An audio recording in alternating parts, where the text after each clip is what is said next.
तो अब भारतीय जनता पार्टी और प्रधानमंत्री नरेंद्र मोदी जी को पता है कि वो चुनाव में अरविंद केजरीवाल को, आम आदमी पार्टी को नहीं हरा सकते हैं। तो इसलिए अब आम आदमी पार्टी को खत्म करने के लिए आम आदमी पार्टी के एक एक नेता को जेल में डाला जा रहा है। अगर 2 नवंबर को अरविंद केजरीवाल गिरफ्तार हो जाते हैं, इसका क्या मतलब होगा कि आम आदमी पार्टी के सारे शीर्ष नेताओं को भारतीय जनता पार्टी जेल में डाल देगी।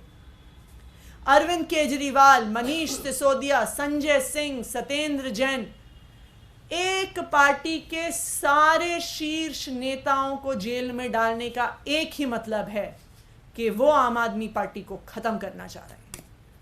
और मैं ये भी आपको बता दूं कि अपने खिलाफ आवाज उठाने वालों को जेल में डालने का किस्सा, सीबीआई और ईडी को मिसयूज करने का किस्सा अरविंद केजरीवाल पे नहीं खत्म होगा। अरविंद केजरीवाल को जेल में डालने के बाद विपक्ष के जो एक एक नेता हैं, इंडिया अलायंस के जो एक एक नेता हैं, उनको भी जेल में डाला जाएगा। अरविंद केजरीवाल के अरेस्ट के बाद अगला नंबर हेमंत सोरेन का आएगा, जिनको भारतीय जनता पार्टी झारखंड में नहीं हरा पाती।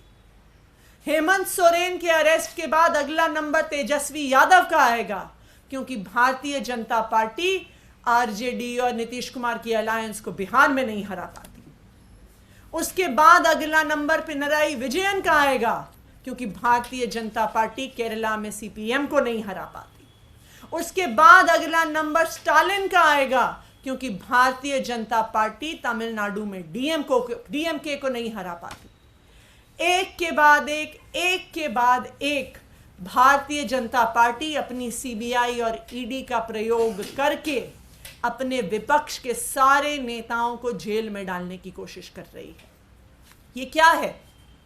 ये इस देश में लोकतंत्र को खत्म करने का प्रयास है कि आप चुनाव नहीं जीत सकते तो जो लोग आपको चुनाव में हरा रहे हैं उन लोगों को जेल में डाल दो कि चुनाव की जरूरत ही नहीं पड़े। फिर इस देश में चुनाव नहीं बचेगा, फिर इस देश में संविधान नहीं बचेगा। लेकिन मैं प्रधानमंत्री नरेंद्र मोदी जी को बताना चाहती हूं कि आम आदमी पार्टी के नेता जेल जाने से नहीं डरते हैं, झूठे केसेस से नहीं डरते हैं।